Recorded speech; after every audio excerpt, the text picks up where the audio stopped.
наеби живота на Денислав с мен. Време за кухнята! В момента е в покъртително състояние, защото тотално съм я занемарила, докато оправя целия останал апартамент. Ще изкараме всичко от шкафовете, организираме хладилника, но ще започнем с това да вкараме всички съдове в съдомиалната. И така, сега е време да отпушим канала. Се наложи да вземем котката. Ще го затворим в спалнята, защото изпаренията от този прах са ужасни. Маля, хора, никога не правете това с...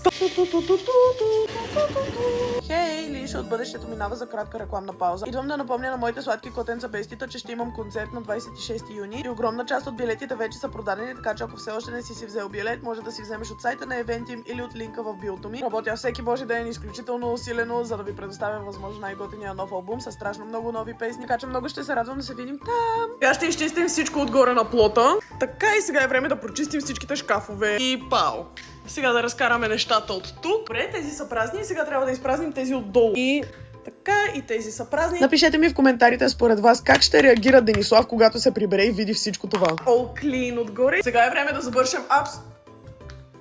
да завършим абсолютно всичките шкафове отвътре.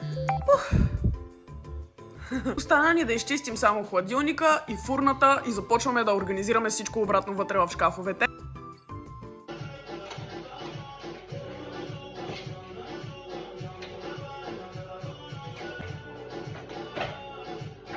Изчегъртах и фурната и шокиращо днес в кухнята